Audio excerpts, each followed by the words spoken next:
The first duty of government is to protect our rights. It's our job to maintain the proper role of government in what we were tasked to do. If you really want to doge, this is how you doge. You don't vote for bad legislation that expands government. Thank you. Now we're talking about taxpayer money, and we're talking about accountability. It is their money. This isn't a government program we're actually spending on. We're actually giving it back to the people of Idaho. There's other options for making our ballots more secure, such as using watermarks or putting holograms on the ballots. And I think that that's what we need to look at more, is trying to get back to what we used to be, where our churches and our families took care of each other instead of relying on the state. I asked the question rhetorically, if we gave them another $1 billion, they wouldn't be happy. Well, we've given them $2 more billion, and it's not enough. We need to start making Idaho first. We need to start making America first. Other states like Texas and Florida have enacted similar laws to address illegal immigration, both locally and in their communities. And Idaho has the right to protect itself when the federal government has failed to do that. COVID presented us with quite the enigma. We didn't really know what it was or what to do, but that is no excuse to violate the rights of the citizens of the state of Idaho. Say vote no on this and let the teachers teach and quit bringing in coaches to teach the teachers to teach, and let's get education going again in Idaho. I don't know what's coming after this current administration for the feds, and we need this law because our federal laws on immigration have failed. Mr. President, I think it's incumbent upon us to allow parents to use their hard-earned dollars to provide what's best for their children. If I was looking at a business and I was looking at these figures, there would be heads rolling because this is unsustainable. My concern is that the resilience of Idahoans who believe in self-reliance and self-responsibility will be eroded. We need to be protecting our First Amendment rights, not inventing ways to slowly chip away at them. The First Amendment and our freedom of religion, freedom of speech are our first liberties. They are so important. We don't have the rest without them. Yeah, watch it.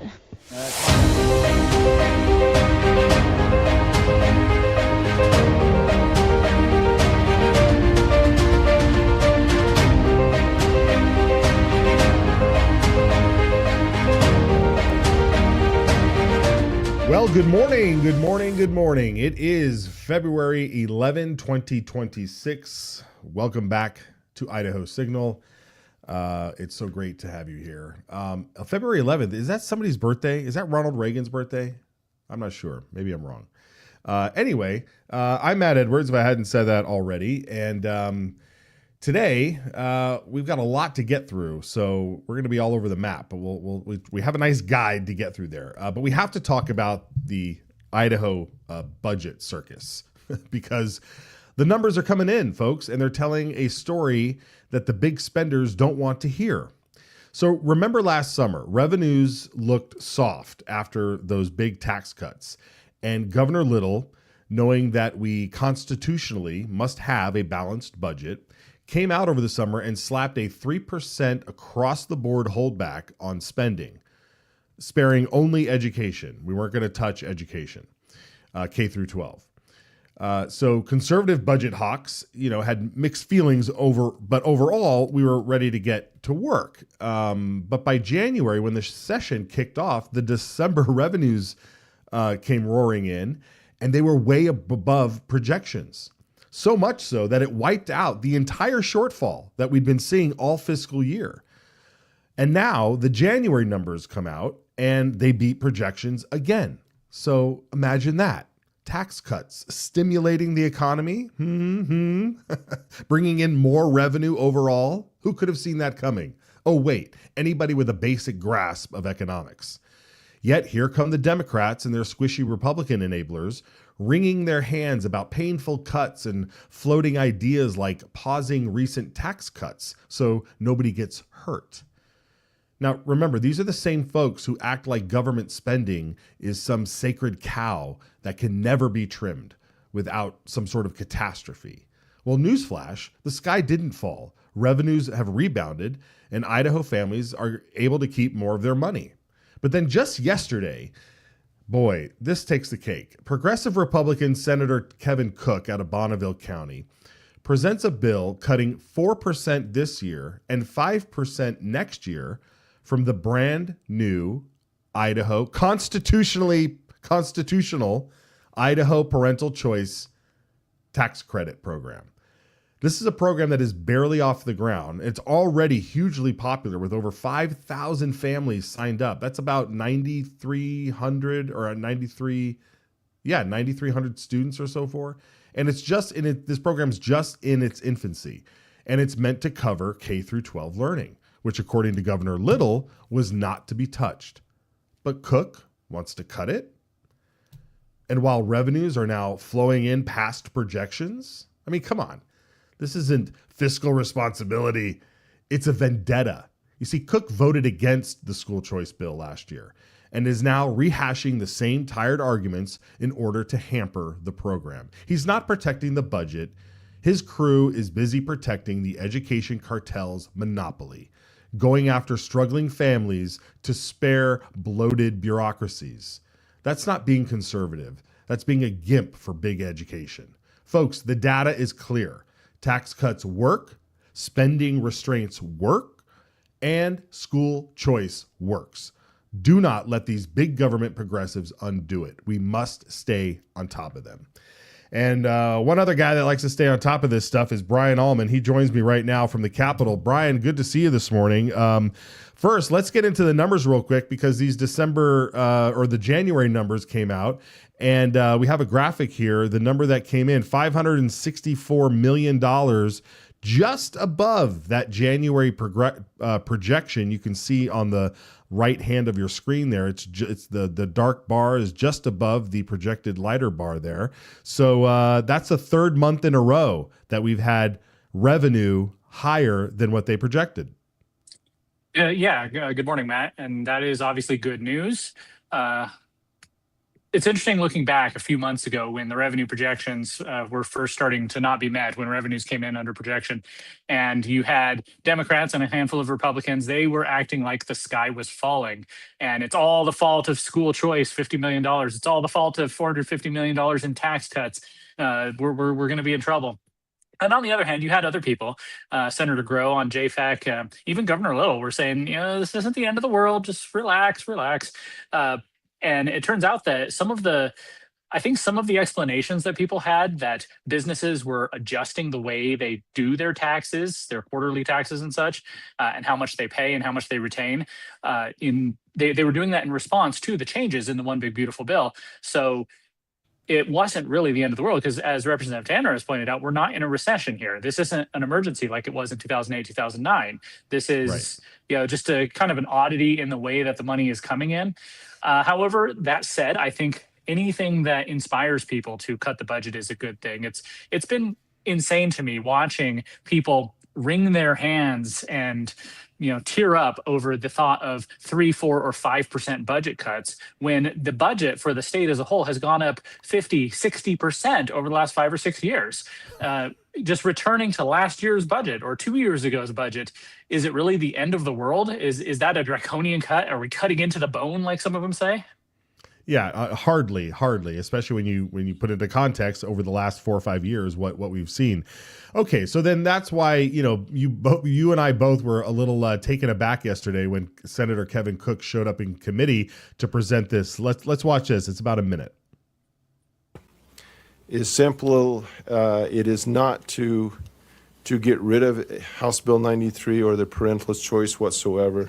It is simply to say that we need to get a little bit of money out of that as well that we can apply to the bottom line. And so basically what it's doing is, if you remember, the governor did a 3% holdback.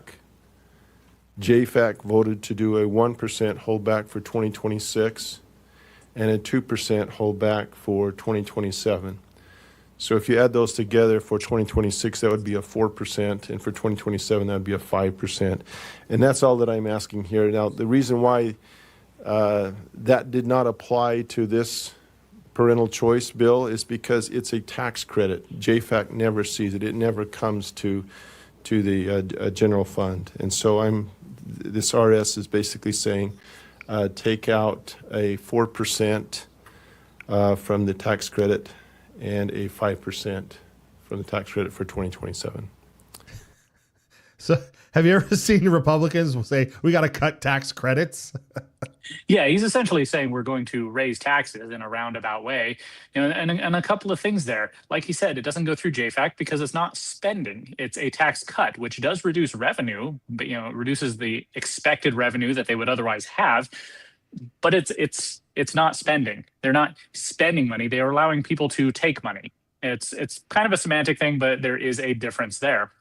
And I don't know where to even start on this. I know Senator Cook was complaining in JFAC the other day about the cuts to launch. The governor actually offered, hey, launch is $80 million appropriated. You can have $10 million of it back to balance the budget.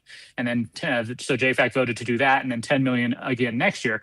But in that case, a lot of that money, as explained by the testifiers in JFAC, was due to students who were awarded grant money for launch and then chose not to go to school that semester, or they went to school but their grades didn't hold up, or for whatever reason they fell below the eligibility threshold. And so that money was then returned by the schools. Remember, it never goes to the people. It goes straight to the schools. It literally is a voucher. That money was returned to then the government. So that's sitting there in the launch account, the In-Demand Careers Fund. And so it's already there. It's not like it's taking money from anybody. On the flip side, though, like you said, more than 5,000 families have already applied for the parental choice tax credit, and I don't even think we're halfway through the filing period. So there could be a lot more. There's going to be more families who want this than there's money available. So what Senator Cook is trying to do is cut down. He's going to say to several families, $2.5 million worth, do the math on that, how many students that would cover. No, you can't have that because I'm mad that they cut launch. Right. And the fact that the governor said he wouldn't touch K through 12 funding, and then Cook comes over the top and says, well, actually, we did cut funding. And this was a line of a questioning that Senator Cindy Carlson, who's also on JFAC, brings up. Let's watch this clip. I'm probably not going to change any minds here because I see where I already know, being on JFAC, that we do have to cut. But I'm going to be voting no, and I just wanted to explain why, if there's a motion. This is the first year of implementation of this legislation. We haven't even seen it get off the ground yet, and we're already cutting from it. The man on the second floor said that K through 12 would be left whole, and we haven't really largely touched K through 12. And so that would be why I would be against this. Well, thank you. Would you like to respond to that? I would, thank you. So as Senator Carlson and I both serve on JFAC, and it is true the governor said he did not hold K-12, that he would hold them harmless, that nothing would be taken out of that. But if you dig down, you'll see that that's not quite right. $22 million were reduced from the fiscal 26 related to the support unit adjustments. So that's $22 million. $42 million were reduced from the fiscal year 27 related to support unit adjustments. $30 million was reduced in the governor's rec for the IDL, which was $10 million, and then the virtual programs was $20 million, so a total of $30 million there. So for the grand total, $94 million equates to a 3.5% reduction from the fiscal year 26 appropriation. And so our K through 12 did get hit. And so again, I am just standing here saying that you give one person a haircut, we should give the other person a haircut. Not that they're opposite, they're both educating our kids. But K-12 was certainly hit, $94 million, and I'm only proposing a 4%, 5%. So, but thank you. Follow up? Thank you, Mr. Chair. And Senator Cook, your numbers are speaking about actions that have not yet taken place in JFAC for the most part. So I believe that we will still have changes in the offing, and your $22 million, that was because of to clarify, which you just said, support units. There's our support units, we're funding less because we have a lower attendance throughout the state. And I just wanted to clarify that. What was that? What was that? I mean, right? I mean, she nailed it right there. That's one of the reasons why he's seeing those cuts in there. It was interesting hearing that in relation to the oral arguments from the tax credit case a few weeks ago, where one of their arguments was that appropriating any money outside of public education takes money away from public education. That's been their narrative. That's been the Democrats' narrative, and a few unfortunate Republicans take that to its logical conclusion. And they would say that the Constitution requires students to not leave the public school system, because if a student leaves the system and goes elsewhere to homeschool, to private school, to co-op, even just to leave the state, that reduces enrollment. And if enrollment falls enough, then the support unit numbers drop, which means funding drops. So people making choices, families and individuals, free people making choices that politicians or bureaucrats might disagree with, is not an excuse to completely override their rights. No, exactly. And what they're basically saying is we want these kids in public schools so that way we can keep funding at the current levels and then keep asking for more and more and more. Just that clip in the beginning of the show with Vito Barbieri where he's like, they asked for $1 billion and we've given them $2 billion and they keep asking for more. Exactly. So yeah. It's preposterous. And let's not forget, folks, you're actually saving money per student here. If it costs the state $8,000 to $9,000 or more to educate your child in public school, yet if you take your kid elsewhere and or homeschool or do whatever you want and you're capped at $5,000, then 5,000 is lower than 8 or 9, right, Brian? Last time I checked. I know I went to public school. I went to public schools as well, so I'm pretty sure that's right, but I might have to check with my homeschool friends upstairs. Yeah, exactly. Well, that's kind of the line, and that's kind of the line of questioning here that was kind of preposterous with Senator Zito questioning Senator Cook. Let's watch this. I just would like to make the comment that the way I understand this is a tax credit, and the families in the state of Idaho are facing close to a 3% inflation rate. I'm not exactly sure how that's adjusted. I've heard as high as 7% inflation rate. So they're already taking a hit. And so if we can, anytime we can give tax dollars back or relieve the tax burden of the people of the state of Idaho and the families so that they can afford to send their kids to school, so they can afford to feed their families, in my mind, I cannot see how that's a bad thing. And so I'm going to vote no, because cutting taxes for our families is never a bad thing. It comes back into the economy. I think that's all I have to say. Thank you. Thank you. May I comment on that? Sure. Chairman? I agree with you on that, Senator Zito. But do you realize that 90% of the people in the state of Idaho don't pay the amount of tax credit they get back for this program? In other words, I'm getting back more than what I paid the state in taxes. So where does that extra money come from? It's going to hit the general fund.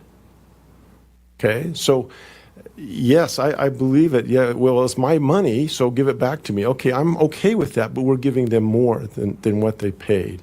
And again, it's a year where we have some problems. We've got some revenue problems. Yeah, exactly. So he's trying to use this argument that doesn't work, Brian, because if I send my child to public school to get paid by the state, they're spending more than I'm putting in, right?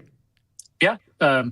Like you laid it out. If the child goes to a public school, then the state pays $9,000, $10,000, whatever, depending on the district. If they go take advantage of this program, then the state pays a maximum of $5,000. And in both cases, the parents of that child are taxpayers. Maybe they pay a lot of tax, maybe they pay a little bit of tax. But the goal here, I guess this is the heart of the issue. What is the goal here? What is the goal of the public school system? Is it to funnel money to teachers unions and administrators and public employees, or is it to educate children? If the goal were to educate children, then it wouldn't matter which direction you'd go. You'd want to allow families to take advantage of whatever works best for them and save money in the process. But if the goal is actually to funnel money to teachers unions and political allies, then you're going to see exactly, I think, what you see with Senator Cook in this hearing. Yeah, you're going to see him fighting for this. One other interesting point here before we let you go is and everybody tries to play these games, but this bill may not have gotten, because it got printed in the Senate Education Committee. It may not have gotten printed had it gone to a different committee, and that's kind of like, I think, where Senator Tammy Nichols was going with her line of questioning. Let's watch her question here. In a few ways, and one of them is a technicality, and I don't know how this works just because of past experiences that we've had, but this seems to be in a section of code that is a tax code and not necessarily an education section of code. And I know that there's been a lot of discussion in the past on tax bills are supposed to start over on the other side.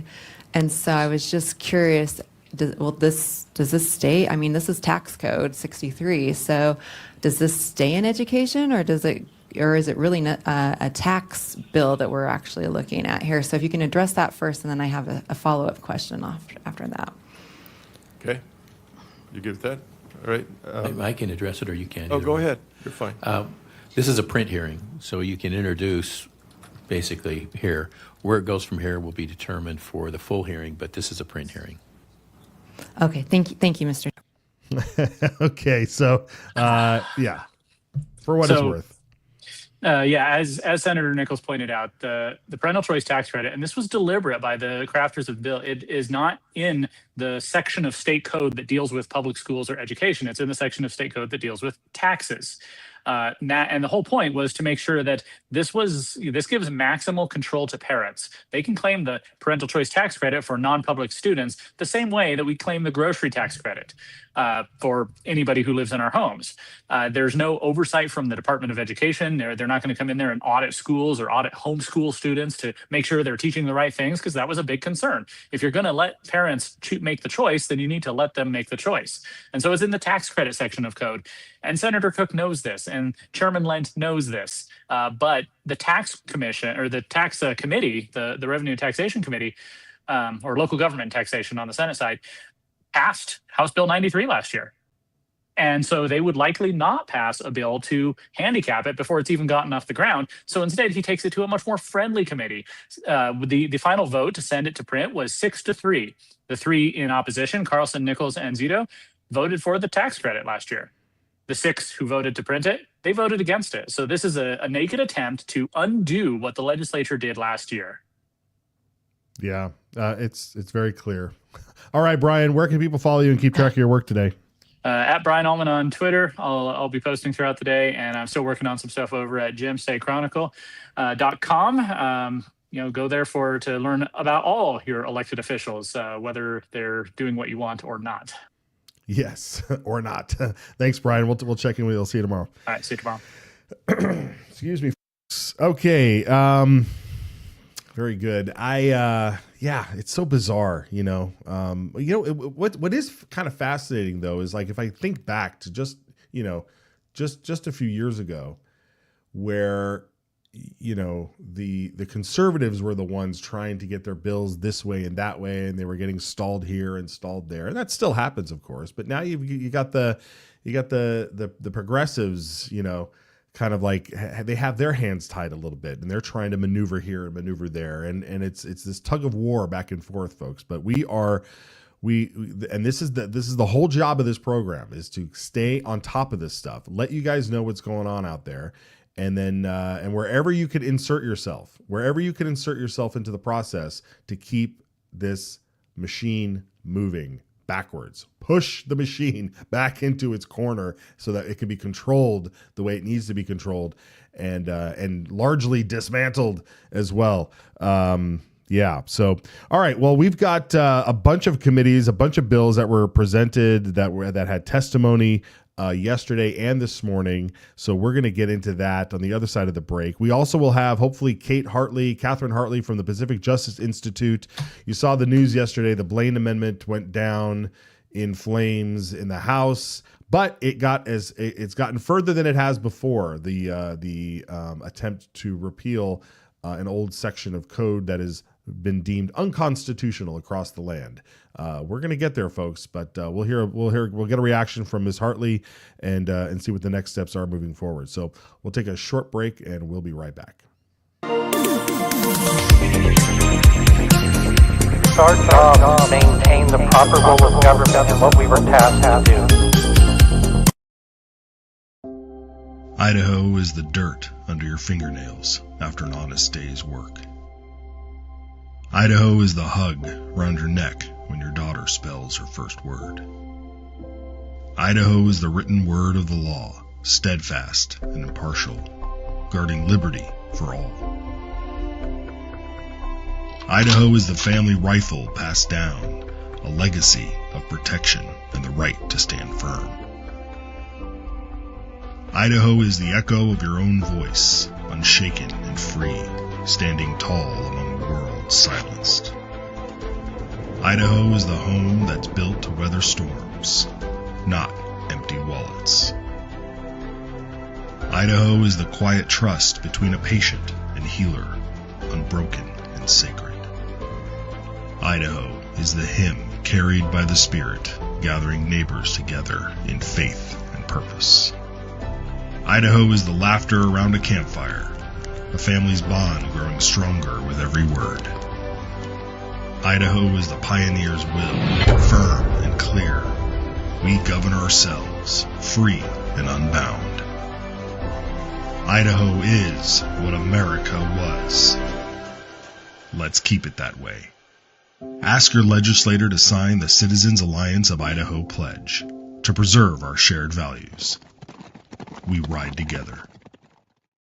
All right, folks, we want you to call in. Let's throw up that number when you got it. 208-402-4915 is the number. I've got a few voicemails backed up here, and we haven't been able to get to them, but we will. I promise. Leave your message, and we will play it on the air. So let us know what you're thinking. You know, if you've been watching the legislature for the better part of a month. We're about exactly a month in, if that's how you look at it from day to day. We're almost there. And so we want to know what you're thinking. We want to know what you see, what you're hopeful for. And if you think we're getting it wrong, I don't care. Whatever it is, 208-402-4915, 208-402-4915. All right, let's talk about E-Verify, folks, because that was the hot topic last year as well when it came to illegal immigration in illegal immigrants, people working. We heard, I think it was 2 years ago, we heard that the Idaho dairy industry alone, that the dairymen's own lobbyists confessed that they thought that at least 70% of the workforce on Idaho's dairies would fail an E-Verify check on their immigration status. 70%, folks. 70%. It's incredible. That should scare all of us. But so we need to rectify that, and we also need to encourage the dairy industry to do more outreach and to reevaluate how they're hiring, what their workforce is, and what they can do to entice and offer opportunity to Idahoans. There's plenty of hungry young people out there that need jobs and they need careers, and sometimes you got to do the garbage work before you work your way up. And I mean that's what America was built on. And we can't just be handing this stuff away. So we need to be able to do that. So what was that? Was that this morning? This morning they listened to Senate Bill 1247, which is called the Idaho E-Verify Act. And this sounds so great, the E-Verify Act. And basically what this does is implement E-Verify for employers, but it's only for employers that have 150 employees or more, and it's only for employers that have a contract with the state of Idaho. So it's not everybody. I don't know how many Idaho dairies out there are contracted with the state of Idaho. Probably not very many, if any at all. But that's what this bill does. Now, there's another bill that came up, which is going to be reintroduced by Representative Jordan Redmond, hopefully today, and it'll get its own number, and that would implement E-Verify across the board. So we've got two competing bills that are coming through the system here. We had Michael Angeletta from Secure Idaho on the day or two after the big press conference in the Capitol, where a bunch of the conservative legislators unveiled a plan forward, submitting 6 or 7 bills that are going to deal with this illegal immigration problem. And so he testified this morning in committee on Senate Bill 1247, and he had some banger remarks here. So let's listen to that. Michael Angeletta, and I'm a small business owner, and I'm also testifying on behalf of Secure Idaho in opposition to SB 1247. As a small business owner, I can first say that E-Verify isn't onerous. It's a free online system. It uses the same information already required on the federal I-9 form, and for most hires, it takes seconds, sometimes a few minutes for every new hire. When Idahoans hear the title of this bill, it's called the Idaho E-Verify Act, they reasonably expect broad E-Verify enforcement. But in reality, SB 1247 is much narrower, and it merely just codifies existing government practice rather than expanding meaningful enforcement to where illegal hiring actually occurs. The bill applies only to public agencies and a limited set of large state contractors, meaning that most private employers are completely unaffected, including the industries where the actual illegal hiring is most prevalent. And as has been already publicly noted, Idaho already uses E-Verify for government hiring under an existing executive order. So SB 1247 merely formalizes that framework, but it doesn't materially change any outcomes. More importantly, the bill preserves the main illegal labor loopholes. Illegal labor is rarely hired directly. It flows through subcontractors, labor brokers, and misclassified independent contractors. SB 1247 leaves all of those structures intact. There's no meaningful penalties, no subcontractor accountability, no license suspension authority, and enforcement is largely discretionary. Because of this, employer behavior is not going to change. At Secure Idaho, we support real E-Verify enforcement. We oppose legislation that creates the appearance of action without delivering results. I would also note that there is legislation being introduced today which addresses E-Verify enforcement more directly by covering the private labor market and closing. And if we could keep our comments specific to Senate Bill 1247, please. Yes, sorry. Members of the committee, SB 1247 creates the appearance of E-Verify enforcement without delivering it, and that delays the real reforms Idaho needs. And for those reasons, as a small business owner and representing Secure Idaho, we respectfully urge you to hold SB 1247. Thank you for your time, and I'm happy to answer any questions. Are there questions? All right. Very well said there. And as they alluded to, another bill coming today. We'll pay attention to that as well. Senator Ben Taves out of Coeur d'Alene, District 4, had some comments as well. Let's take a listen. Thank you, Mr. Chairman. Members of the committee, I appreciate the intent of the sponsor. I've taken existing policy or executive orders, those types of things, and codified them. So I see the value of moving something from practice into law so that we can make sure that it continues. I also appreciated the concept of making us our law similar to Utah's law, creating consistency between states there. I did some quick research and I found that private employers with over 150 employees are required to E-Verify in Utah, and they're currently looking at bringing that number down, I think, to 15 employees. So I feel like, we're moving in the right direction. I don't think it goes far enough, and I won't be able to support the motion. Yeah, it doesn't go far enough. It doesn't go far enough. And I love the point earlier that the way that this bill was titled, the Idaho E-Verify Act. It's like, oh, it's the savior. It's like it's those tricks. It's those tricks the Democrats pull in Congress when they say, oh, the Affordable Care Act. And it's like there was nothing affordable about the Affordable Care Act. You can like your doctor, you can keep your doctor, all of that BS, right? So it's the same thing here. So this other bill that's coming up, we had one introduced, but I think they're reworking it a little bit, but it's going to come back today. So we're going to definitely pay attention to this other bill and make sure that both of these bills that are being considered right here that we know exactly what's going on. They're not going to pull the wool over our eyes. Once again, I don't know how much, when you think about the press in this state and where they shine their light on and where they ignore things, it's like they don't want to give you all the facts. They don't want to keep you informed of what's going on. And sure, we obviously have a bias here, but we want to show you the entire landscape, the whole chessboard, the entire chessboard. And you can make up your mind. Obviously, like I just said, I have my own opinion. The folks that come on this program have their own opinion.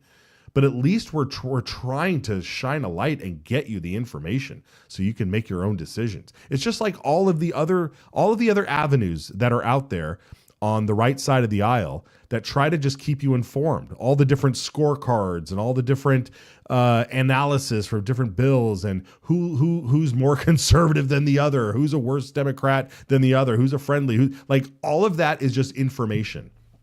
And if you have one or two trusted people that you follow, great. If you're taking in 10 to 12 and you're aggregating them and you're trying to figure out where you land, great. That's good too, as long as you're paying attention and being informed. And that's exactly what we need to keep doing here. So one of the people that helps us in that realm, of course, is Catherine Hartley, and she joins us now from the Pacific Justice Institute. Ms. Hartley, thank you so much for coming in. It was a devastating day yesterday. It caught us a little bit off guard. I wasn't expecting the vote to come up so quickly, but it did, and it went by rather fast with the the attempt to put on the ballot the repeal. I'm telling the viewers here, the attempt to put on the ballot to repeal the Blaine Amendment from the Constitution failed yesterday with a 41 to 28 vote, and we needed 47 votes. What is your reaction? Yeah, thanks for having me today, Matt, and happy Wednesday. Of course, it's very disappointing that it didn't get through the House, but I would say if we're looking at the positives, we had a strong majority of the House vote for this, and that is farther than we've gotten last year and the year before. And so that tells me that more people are aware of this issue. There are more people that are understanding this issue. And so we keep trying to educate people and inform people about this and correct the numerous misunderstandings that there are on this issue. In particular, that this is not just about education funding, which seems to be one of the most common misconceptions of this, and that somehow removing the Blaine Amendment will suddenly turn on a financial spigot for religious schools and the state becoming very intimately involved in churches and religious schools, which is absolutely untrue. And so, yeah, I think, yes, very disappointed, but I think it is slowly heading in the right direction. And I also think we should note, the legislators that voted no on this are obviously afraid of the voters. And so I think we should note that, and perhaps the constituents that of those legislators that might be listening to this need to realize that your legislator doesn't trust you in the voting box, because that's what this is about. This is not the legislators even agreeing that the Blaine Amendment should be repealed. It's simply just to put it on the ballot in front of the voters. Yeah, that's a great point. The folks in red there say, no, the people don't need to decide this. We're better off just not leaving it up to them. And another point is most of these people, when they did have a chance to argue or debate the bill, either in committee or in the past, they've all said what you just said. What you said is not true, which is they all keep saying that if we get rid of this, it's just going to open the floodgates and fund religious schools. And that is not true. So either these folks are just, blindly unaware and are not paying attention to the information that we're sending out. And I reminded people yesterday that we did invite them to join you and I last night, where we ended up canceling it, of course, but we were prepared last night to have you sit up there and get peppered with questions from these folks in red, so that way they can learn. But I think there's only two things going forward. Either A, we have to have more conversations with these folks in red, or we need to find people to primary them. Absolutely. And all of their questions, I'm more than happy to answer and do have good legal and policy-based answers to those questions and would welcome that type of conversation. But yes, you make a good point. I mean, this is something that, elections coming up, and I think it's important to note that the people in red are afraid of the voters, because that's what this particular issue is about. Yeah. All right. Well, going forward here, I mean, the next and again, this is the only opportunity is either A, we gather petitions ourselves, or B, we try to get the legislature on board to do this. The next opportunity, of course, would be next session, unless someone wanted to rerun it again this year, but that's not going to happen. So next session, we'll spend the year educating people. Maybe we'll plan some events and people can come up and ask questions. But the next opportunity to even put this on the ballot would be 2028, I believe. So we've got some time here to educate everybody. Where do you want people to go? How can they help you, Kate, in this endeavor? You're welcome to visit our website, which is pji.org. You can get in touch with me directly through the website if you would like. And yes, more than happy to talk about this issue in particular, any other religious freedom issues, and I'm here to help. So please feel free to reach out. Excellent. All right. Well, thank you so much for jumping on real quick and to get your reaction. I hope you have a great week. Thanks, Matt. You too. Appreciate it. All right. Take care.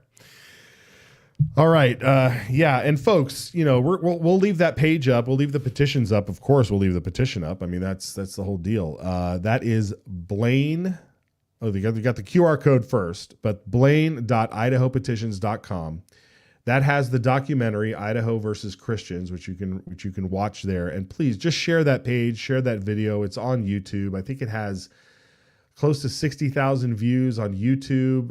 It's got over 100 or 200,000 over on X. So you can find it. It's on Rumble as well. So you can find it all over our video platforms. But sign the petition, send it around. People are still signing it. And head over to blaine.idahopetitions.com. Okay, moving on. Now, let's get back to some of these committee works that's been going on, the committee stuff here. We talked about the E-Verify. There was, actually, you guys had mentioned, I don't know if we caught the vote. Did we catch the vote on Senate Bill 1233? Are they still voting on that? Senate Bill 1233 was on the floor. Is that live? Let's listen in. But in Idaho, when courts take a look at statutes, if this is about keeping Sharia law, I believe, out of. Just read it. The case is Verska. Verska, it's a hospital. Verse is a hospital somewhere in Idaho. But that's what the courts say. If the language is clear, we're just going to read the language. And if there's an absurd result as a result of reading the language, that's the legislature has to fix it. It's not us. So we're just reading it as it's written.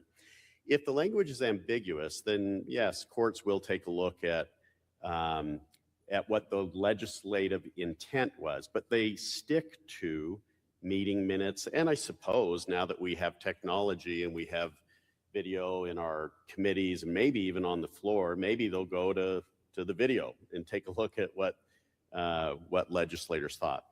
But in order to do that, again, they would have to find the language to be ambiguous. When I read this bill, I think you probably could make a case that it's unambiguous, and so the court's just going to read it and say we're we're reading it, and this is what it says. Even if they found it to be ambiguous and wanted to know a little more about the intent of this legislation, I have to tell you, when you read it, it doesn't say anything about Sharia law or Mormons or polygamy or any of the things that we've heard talked here.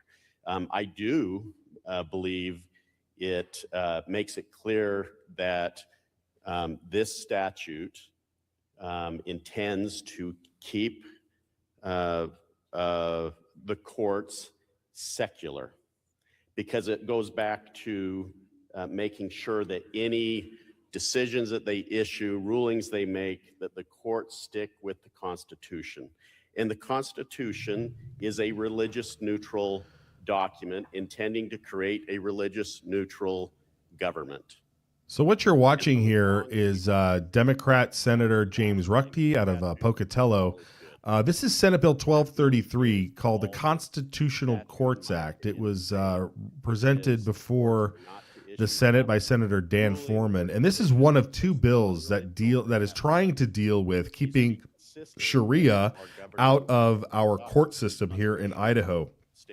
We had Congressman Russ Fulcher on just yesterday, I believe, or the day before, talking about this issue.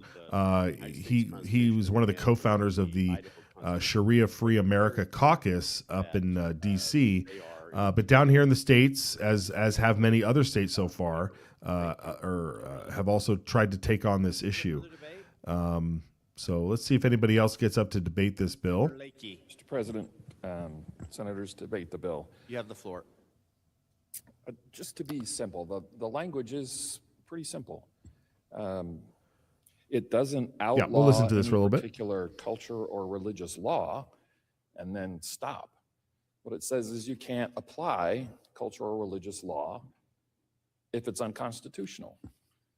So I don't think a court could find that this statute is unconstitutional, because that's the test. That's what it says. If it's unconstitutional, if it's not, it's unconstitutional. But if it complies with the Constitution, then the court can apply it as it deems appropriate. But the Constitution is the backstop, as it is in all things. Thank you, senators. Is there further debate? Hearing none, Senator Foreman, you're recognized to close debate. Thank you, Mr. President. It is important to maintain a clear focus on the very simple but important meaning and purpose of this legislation, the sole purpose of which is to prevent the use in our state courts of any body of religious or cultural law that does not fully support and conform with the rights of all citizens as defined in the United States Constitution and the Constitution of the State of Idaho. The text of this bill serves to act as a reaffirmation of our appreciation of and support for our existing body of law that is endemic to supporting the American way of life and our collective values that we have enjoyed as a nation for the last 250 years. Mr. President, debate is closed. Debate being closed, the question before the Senate is, shall Senate Bill number 1233 pass the Senate? The Secretary will call the roll.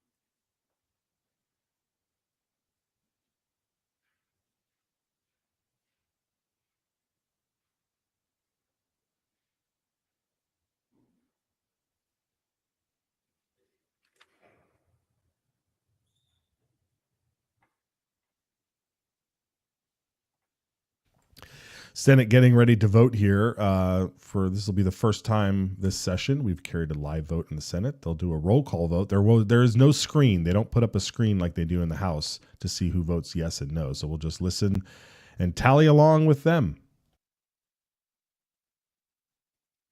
Adams. Mr. President, Senator Adams. I would like 60 seconds to explain my vote. Senator, you have 60 seconds to explain your vote.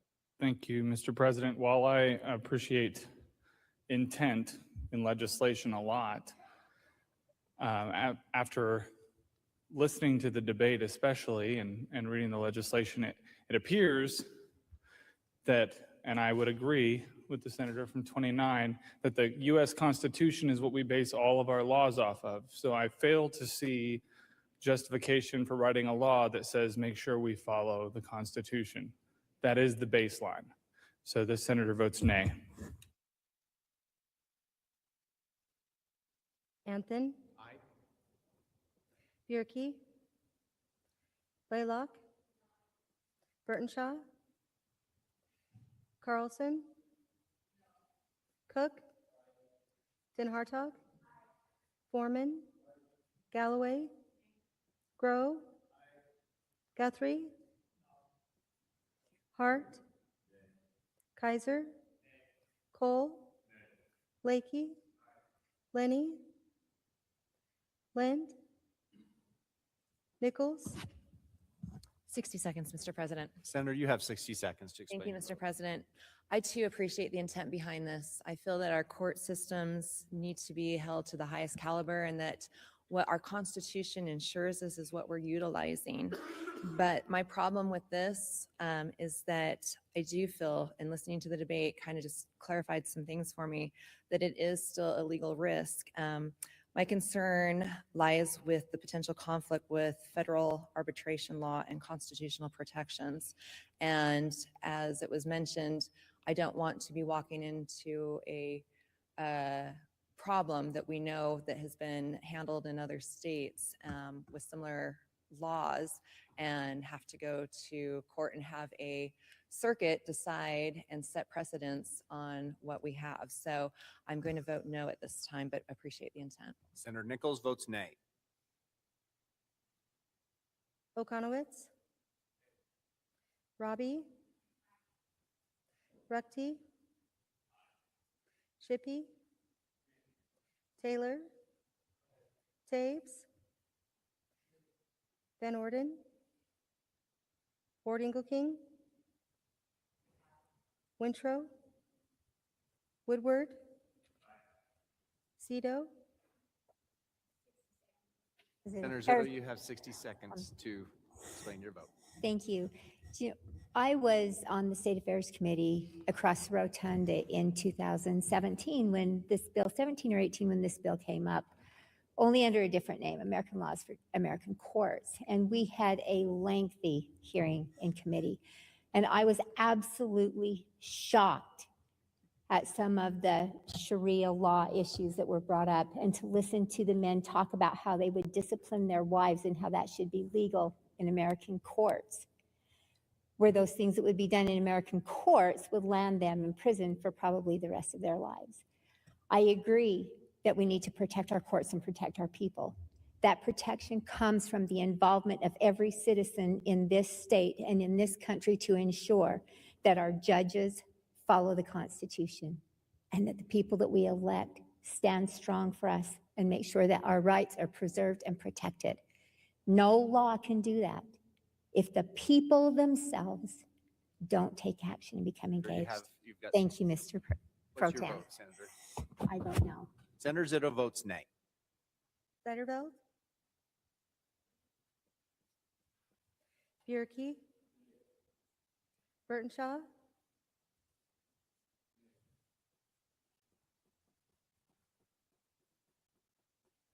Lenny? Lind?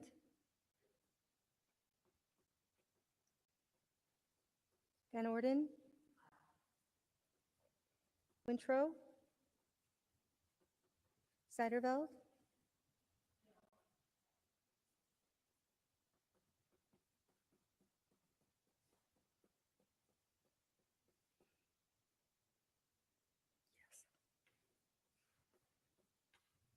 There's also paired votes. Senator Semmelroth votes aye. Senator Berndt votes nay. Senator Ricks votes aye. Senator Harris votes nay.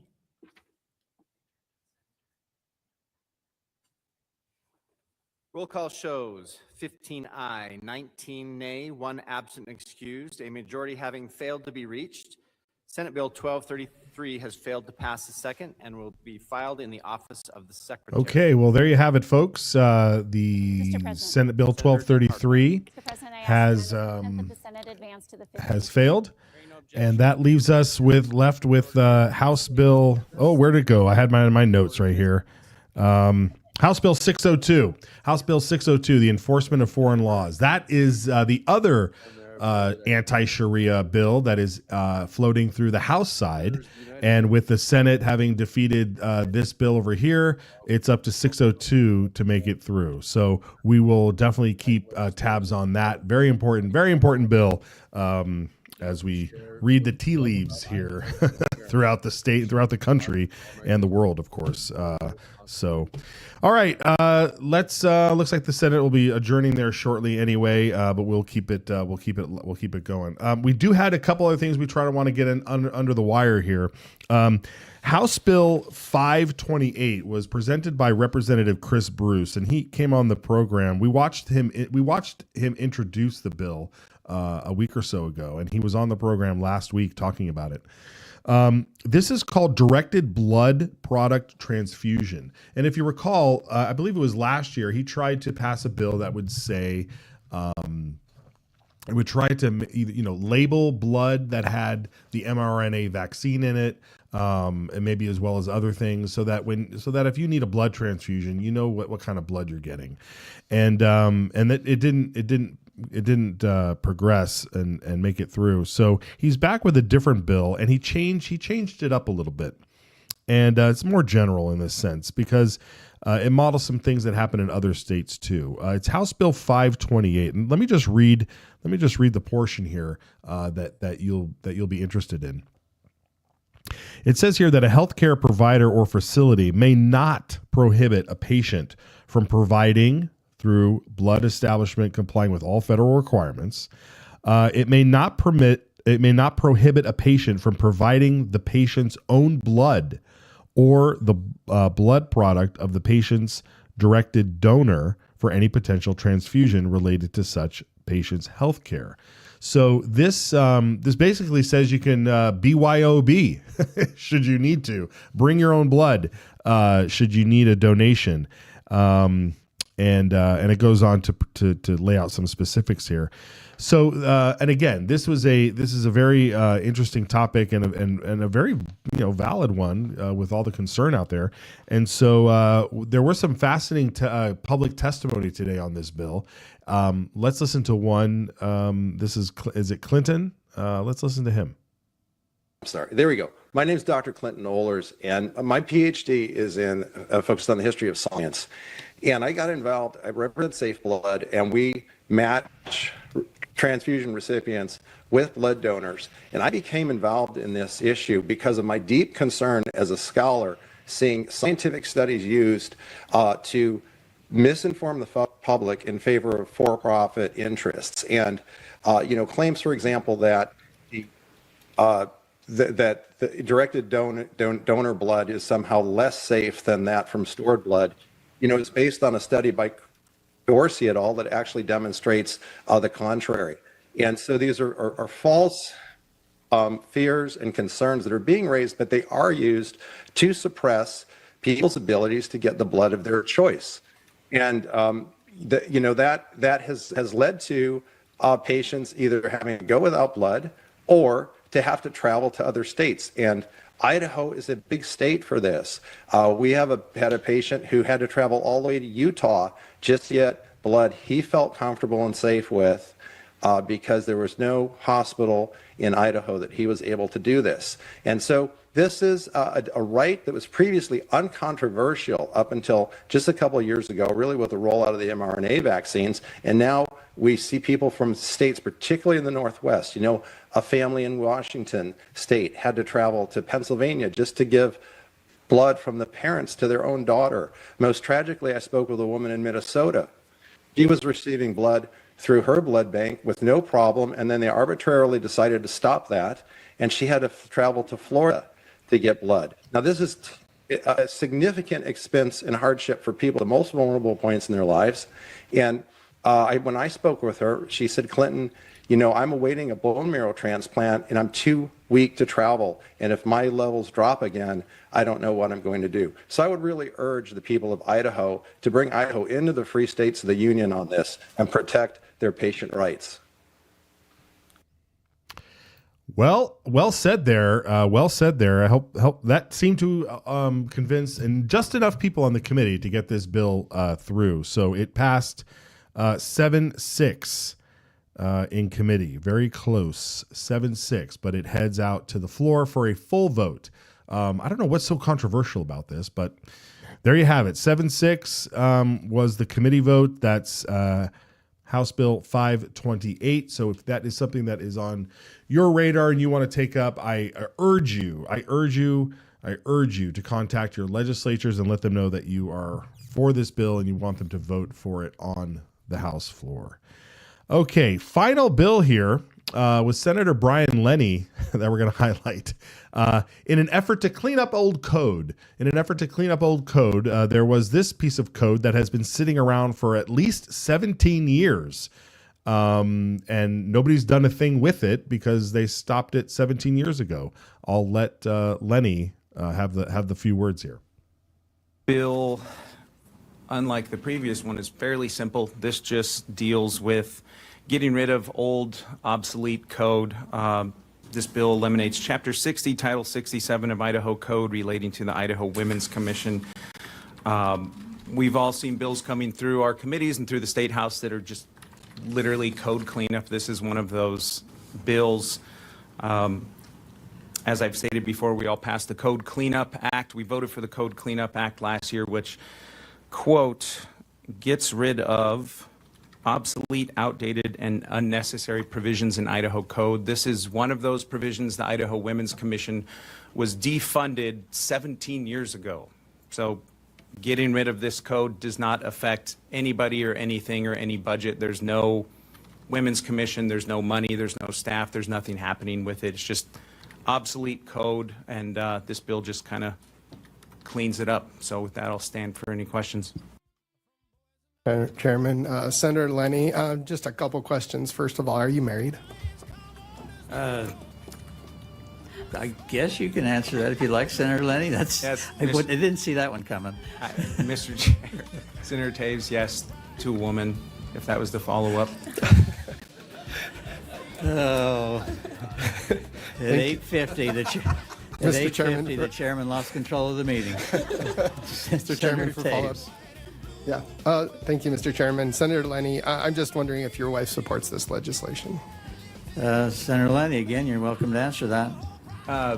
Mr. Chair, Senator Taves, I have not spoken to her directly about this, but I would assume she would, knowing her since we've been married for about 23 years now, so. Okay. Thank you, Mr. Chairman. Dr. Mosley, thank you for being in committee today. I was wondering if you could answer this question. What is a woman? I was waiting for more on that question, but Dr. Mosley. Mr. Chairman, Senator Shippey, a woman has 2 X chromosomes, but I must tell you that I am a specialist in 15th century poetry, medieval poetry, not a biologist. So I would recommend that you ask a biologist. Senator Shippey.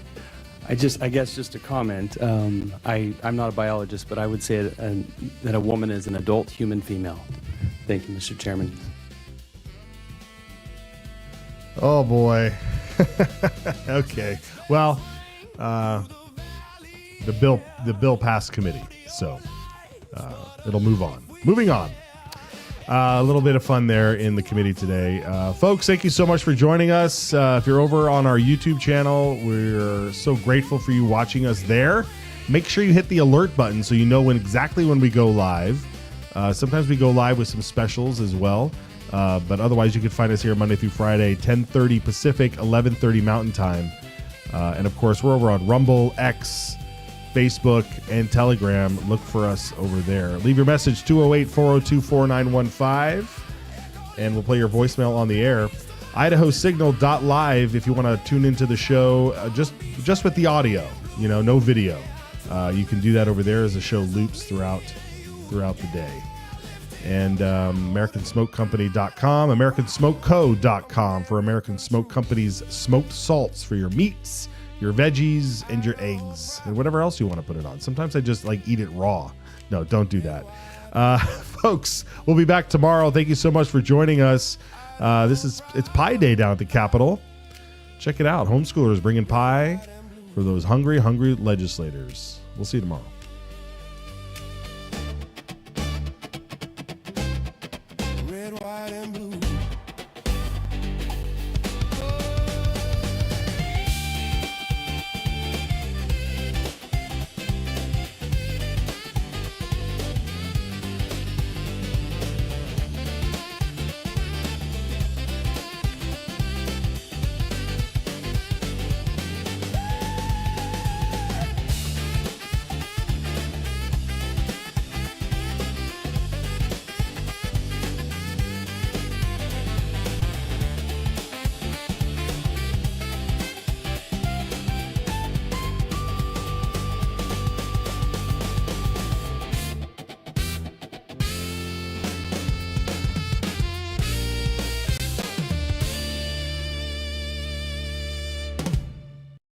bill, I think it puts a stake in the ground that says we have a sovereign right to protect what's ours.